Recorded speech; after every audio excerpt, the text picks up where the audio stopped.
Rodri menang Ballon d'Or 2024, sang peman terbaik datang dengan bantuan tongkat. Rodrigo Hernandez Cascante atau Rodri, dinobatkan sebagai pemain terbaik dunia usai memenangkan penghargaan Ballon d'Or 2024 dalam upacara yang digelar di Paris pada tanggal 29 Oktober tahun 2024 dini hari. Meski datang dengan tongkat kruk dan berjalan pincang karena masih dalam pemulihan cedera, playmaker Manchester City, Rodri, berhasil memenangkan trofi ke-68 Ballon d'Or 2024. Setelah penampilan heroik Rodri di final Liga Champions 2023 di Istanbul, City berkompetisi di UEFA Super Cup dan FIFA Club World Cup pada 2023/24 dan memenangkan kedua turnamen tersebut. Rodri merupakan bagian integral dari tim Pep Guardiola yang meraih gelar Liga Inggris secara beruntun keempat kalinya. Selama periode itu, City hampir tidak pernah kalah dengan Rodri di lapangan. Kekalahan 2-1 di final FA Cup melawan Manchester United mengakhiri rekor 74 pertandingan tanpa kalah. Rodri membawa ketangguhan ini dalam perjalanan Spanyol menuju kemenangan Euro 2024. Tim Luis de la Fuente memenangkan 7 pertandingan dari 7 yang mereka jalani di Jerman. Rodri tampil mengesankan dalam 6 pertandingan, meskipun ia harus keluar dari final karena cedera di babak pertama.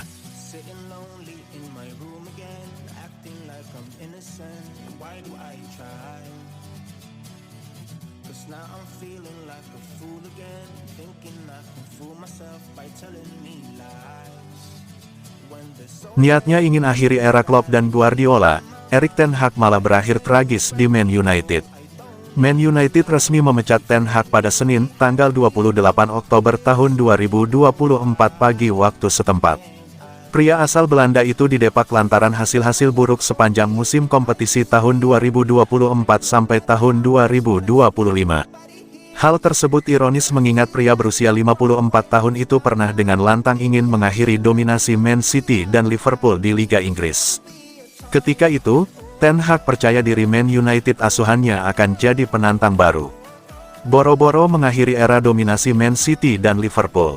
Nyatanya masa kepelatihan Ten Hag yang tuntas lebih dulu di Inggris. Man City bahkan menjadi juara Liga Inggris pada tahun 2022 sampai tahun 2023 dan tahun 2023 sampai tahun 2024 saat pria berkepala plontos itu masih duduk di kursi pelatih Iblis Merah.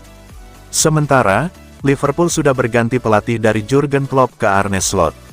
Man United saat ini tengah bergerilya mencari pelatih baru untuk menggantikan Ten Hag. Untuk sementara, sang asisten Ruud van Nistelrooy ditunjuk sebagai pelatih interim.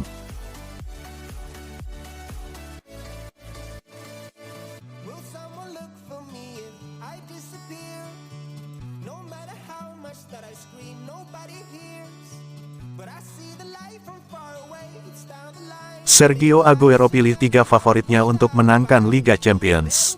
Legenda Manchester City, Sergio Aguero, memilih mantan klubnya beserta Barcelona dan Arsenal sebagai 3 favoritnya untuk mengangkat trofi Liga Champions musim ini. Format baru Liga Champions mulai terlihat dengan 36 tim dalam kompetisi telah memainkan 3 pertandingan. Klub-klub Inggris menunjukkan performa luar biasa, dengan Aston Villa, Liverpool, dan Manchester City saat ini menduduki 3 posisi teratas. Arsenal berada di peringkat ke-9 namun memiliki poin yang sama dengan City yang menempati posisi ketiga. Sementara itu, juara bertahan Real Madrid berada di peringkat ke-12 dan Atletico Madrid tertinggal di posisi ke-27. Dalam format baru ini, 12 tim teratas akan langsung melaju ke babak knockout, sedangkan 12 tim berikutnya masuk ke playoff. Sementara itu, 12 tim terbawah akan tereliminasi. Ini adalah format Liga Champions yang baru, saya pikir tahun ini akan penuh kejutan.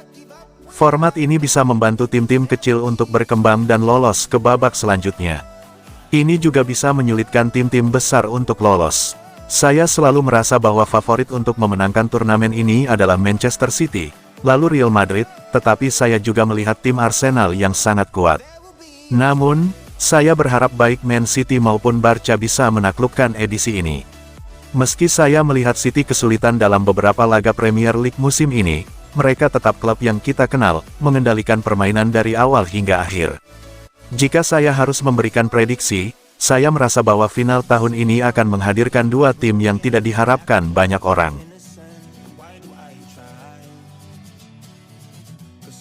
feeling like a fool again, thinking I can fool myself by telling me lies. When there's so many things that I keep in my mind. Pep Guardiola ogah ikuti jejak Jurgen Klopp. Pelatih Manchester City, Pep Guardiola, menegaskan enggan mengikuti jejak Jurgen Klopp yang terjun ke dunia manajemen tim. Guardiola menegaskan, dirinya hanya akan menjadi pelatih. Pep Guardiola dan Jurgen Klopp dikenal sebagai pelatih yang punya rivalitas tinggi. Tensi semakin tajam setelah Jurgen Klopp menukangi Liverpool, sedangkan Guardiola berada di balik kemudi Manchester City. Sekarang, Guardiola telah ditinggal sahabat sekaligus rivalnya itu. Sebab, Jurgen Klopp memilih angkat kaki dari Liverpool pada akhir musim lalu. Mengaku ingin istirahat dari dunia si kulit bundar, Klopp justru menerima tawaran menjadi direktur sepak bola Red Bull. Itu artinya, Klopp akan memimpin tim yang berada di bawah naungan Red Bull, seperti Leipzig, New York, dan Salzburg. Menanggapi pilihan karir Jurgen Klopp, Pep Guardiola sama sekali tidak tertarik. Mantan juru taktik Barcelona itu hanya ingin jadi pelatih. Saya suka rumput hijau, menjadi orang yang bermain di pertandingan. Saya suka itu. Saya akan banyak mengkritik manajer saya. Saya tidak bisa melakukannya. Saya tetap saja suka datang ke sini pada pagi hari untuk bekerja. Itulah alasan saya menjadi manajer.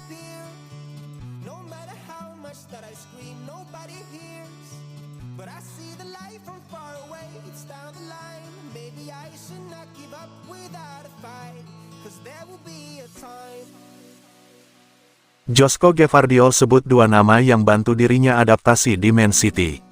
Bek Manchester City, Josko Gvardiol, menyebut Mateo Kovacic dan Matheus Nunes sebagai dua sosok yang sangat membantunya dalam proses adaptasi di The Citizens.